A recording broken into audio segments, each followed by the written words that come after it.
na ng kuryente! Hoy! Magtitipid na tayo Nay, pwede mo ba ako mag-aircon? Bawal. Ang init, Nay! Oh, eto, pamaypay. Oh. Anong gagawin ko dyan, Nay? Ipukpok mo sa ulo mo. A few moments later. Sarap ka talaga, babe! Papatayin ko yung wifi Wag, Nay! Kausap ko pa po yung boyfriend ko! Ikaw mamamatay mo ba kung di kayo mag-usap ng jowa mo? Oo, Nay! Kamamatay ko! Sinasabi ko sa'yo ikalma mo yung mo. Manonood na lang ako ng TV. Ops! Bawal manood. Bakit, Nay? Bawal! Ang dami namang bawal! Bawal mag-charge. Magtitipid tayo, di ba? Nay, lupat na ako! Bawal! Saan ko charge to? Try mo sa puwit mo, baka mag-charge. Eventually. Tao po, ito na po yung bill ng kuryente. 10,000? Bakit ang laki? Nay! Nay! Nay! Nay! Ay, sorry! Sa kapitbahay niyo pala yan. Paano yung step na yun? 1. Ha? Oh, Scarlett! Anong ginagawa mo? Nay, nagpa-practice po ako. Pangarap ko po kasi sumikat parang mga K-pop. Seryoso ka ba, Scarlett? Sa ganyang itsura mo? Manalamin ka nga! Grabe ka naman, Nay. K-pop, K-pop. Okay, class. Ano ang pangarap niyo sa buhay? Ma'am, gusto ko po maging doktor. Wow, maganda yan. Pagbutihan mo, Samantha. Ikaw, Scarlett. Pangarap ko pong sumikat parang mga K-pop. Seryoso ba si Scarlett? Sa itsura mong yan, hindi ka tatanggapin dun, Scarlett. Gumising ka. Tandaan niya to. Kakainin niya yung mga sinabi niya sa akin. Matutupad ko lahat ng pangarap ko sa tulong ng Vitamin C Serum ng Garnier. Gawin mo akong fresh at glowing! #hiyangcheck. Sa wakas, matutupad din pangarap kong glow up. Humanda kayo. Mare, yung anak mo, nagpa-perform sa TV! Talaga ba, Mare? Ako ay torpe pa noon, pero nagbago na ngayon.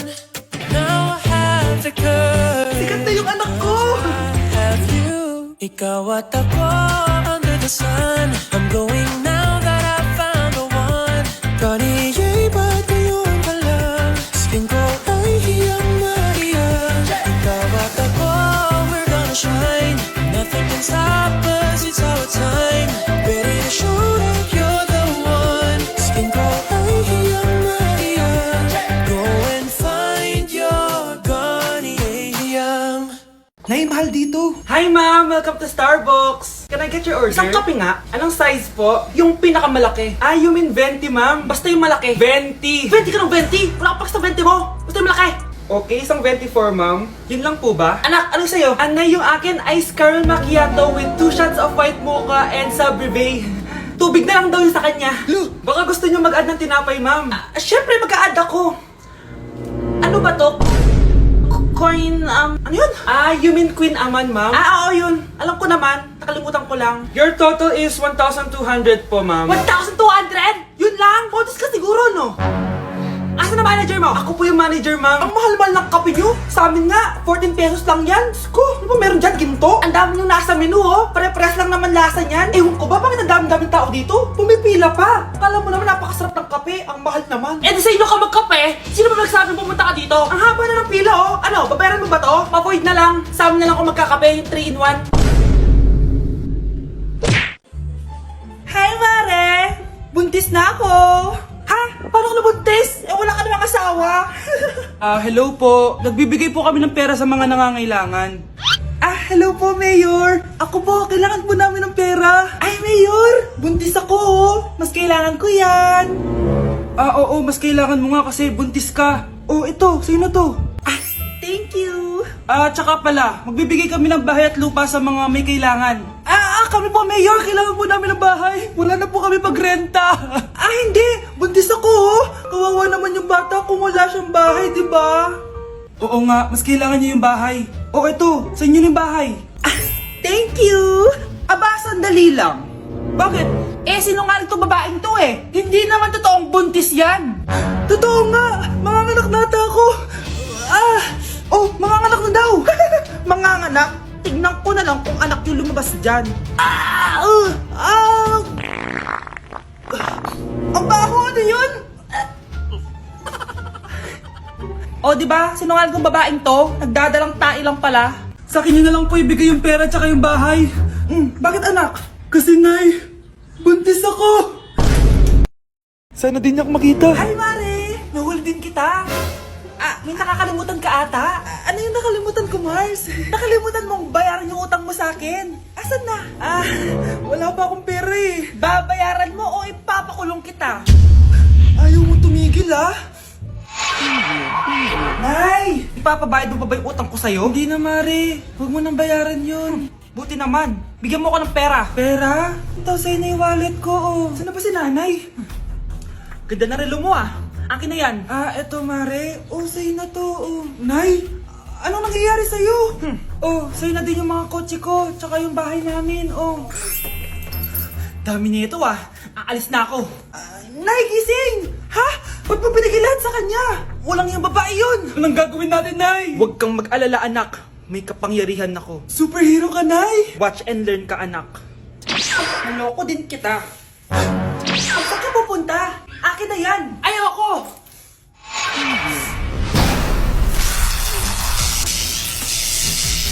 Wow, ang galing mo, Nay! Bago ka lumaban, magpalakas ka muna. Maghihiganti ako sa'yo. Gusto mo ng malakas? Eto! Malakas! Magpalakas muna kayo. Click niyo yung bio para lumakas din kayo.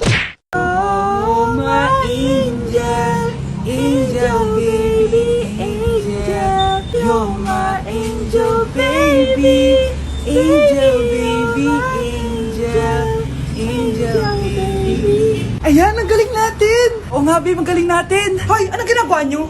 Hello po, tita! Nay, ito po yung uso ngayon sa TikTok! Uso? Cringe! Cringe? Che, di ka lang marunong kumanta, Nay! Cringe! Na-like ng kifi ko. Anak, anong ibig sabihin ng kifi? Galing naman nito!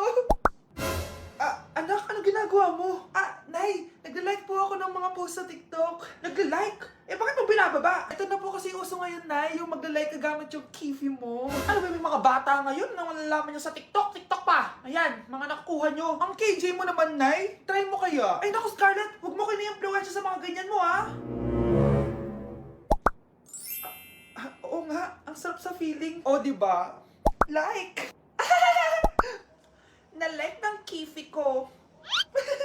Nandito ako sa Japan at kakain tayo kasi di ako makatulog, guys. Time check 1 AM na. Imbis na natutulog, kakain tayo. Buti na lang talaga sobrang lapit lang ng Family Mart sa hotel namin. Ito yung hotel namin, tapos ito lang yung Family Mart. Diba sobrang lapit? Sobrang daming pwedeng bilhin, Daming onigiri, Kuha tayo neto. Mukhang masarap tong chicken and vegetables. Hindi naman ako sobrang gutom. May mga gusto lang ako itry. Kuha tayo netong favorite kong drink. Try naman natin tong blueberry na flavor. Tapos ganito din yung Yakult nila dito. Actually, pampatulog pala to. Akala ko Yakult talaga siya. Ito muna bibilin ko dito. Hanap tayo ng 7-Eleven. Ito guys, may nahanap ako 7-Eleven.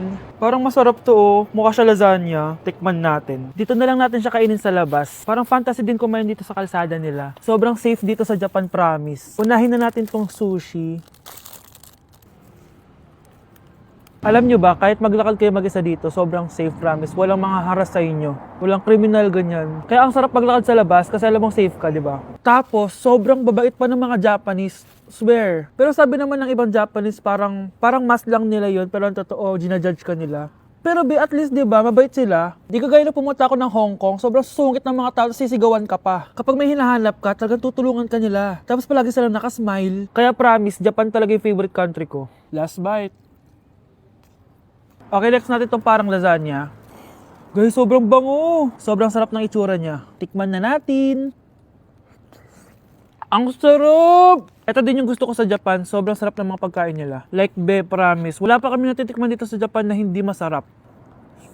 Kaya every time na pupunta talaga kami dito, promise na yon, natataba kami. Pero okay lang, Japan to Alam nyo, minsan, naisip ko na dito na lang kaya kami tumira. Pero ang naririnig ko sa ibang foreigners na nakatira dito, masaya lang daw dito as a tourist. Pero kung dito ka natitira at mag-work, nakaka-depress daw, ganyan, nakakalungkot. Kasi sabi nila toxic daw yung work environment dito. Pero ako, kung titira ako dito, gusto ko forever tourist ako. Inumin natin tong Yakult na nakakaantok.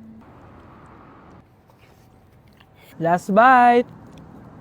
Pabalik na ako ng hotel, guys, and inumin na natin to favorite nating drink. Medyo malansa siya, tas maasim. So, yun lang, guys. Bye! Back at you. Bad girl. Is it bad that I never made love? No, I shouldn't have had I want you to. a beat. Yes! Ang taas ng score ko! Anong score mo, Scarlett? 19 yung score ko. Ay, hindi perfect. Buti pa ako, naka 20. Bawi ka na lang next time, ha? Scarlett, nagawa mo ba yung assignment natin? May assignment tayo? Hala, di ko nagawa. Huwag mo nang sasabihin kay mama. Sige, di ko sasabihin. Ma'am, may assignment po pala tayo. Ay, oo nga pala, may assignment tayo, class. Ang hindi gumawa ng assignment, bagsak sa akin, ha? Bida-bida talaga tong si Samantha. Okay, class, sinong iboboto niyong president? I nominate Scarlett, ma'am. Ako? Di ako papayag. Dapat ako yung maging president. Go, Scarlett, kaya mo yan. I nominate myself because I believe na mas responsible ako. I believe na hindi ako nangungupit ng class funds. Iboto niyo ako dahil matataas ang mga scores ko. Iboto niyo ako dahil hindi ako nangungopya para lang tumaas ang score. Ako ba pinaparinggan mo? Mukhang may natamaan ata. Congrats, Scarlett. Deserve mo maging president. Gagawin ko yung best ko. Good morning, class. Hindi na papasok si Samantha. Ha? Ano nangyari? Ang balita ko, nag-drop na siya dahil sa sobrang pressure sa nanay niya. Palagi siya pinapagalitan kapag hindi perfect yung score niya. Nagalit din yung nanay niya nung hindi siya nanalo ng president. Kaya, na-depress talaga siya. Kawawa naman pala siya. Anak, gising na! Ala, iniluluto ko! Ay, Diyos ko! Anak, kumain ka na dito!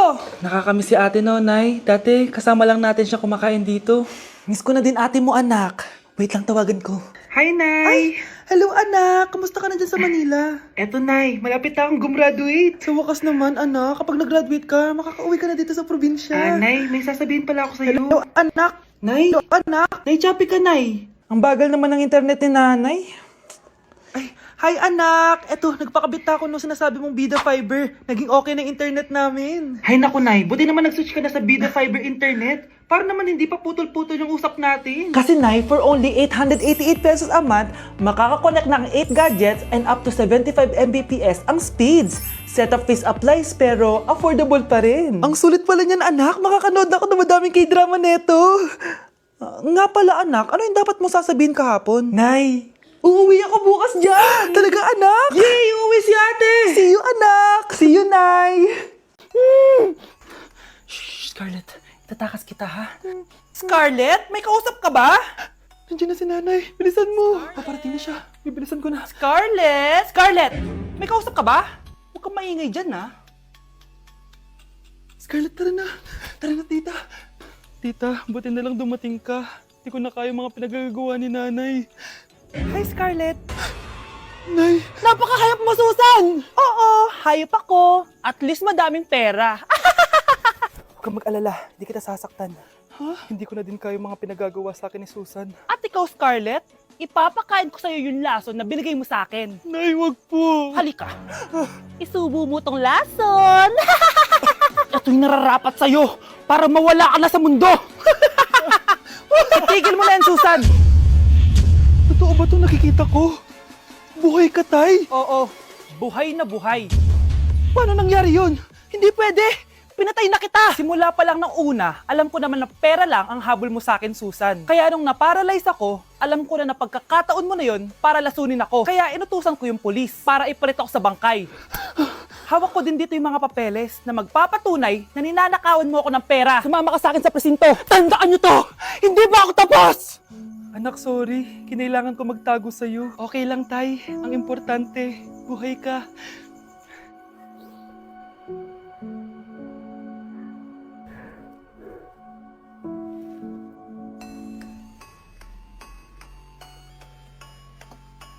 Hala! Iba na section ko! Saan yung section 1? Ba't napunta ako dito? Ito na ba yung section 1? Good afternoon, everyone, especially to all of the panelists, advisors, and especially to our co-researchers who attend this virtual conversation. So, good afternoon, everyone. Namamatay ng dahil sa iyo, ma'am. Ibig sabihin po nito ay kabayanihan ng mga Pilipino na isinakripisyo ang kanilang buhay para sa kalayaan ng ating bansang Pilipinas. Huwag lang tayo puro salita! Dapat ipinapakita din natin sa ating ginagawa! Ikaw, bago ka lang dito, di ba? What is the biggest mistake? Ma'am, the biggest beef stick. Anong beef steak, ha? Alas na ako dito.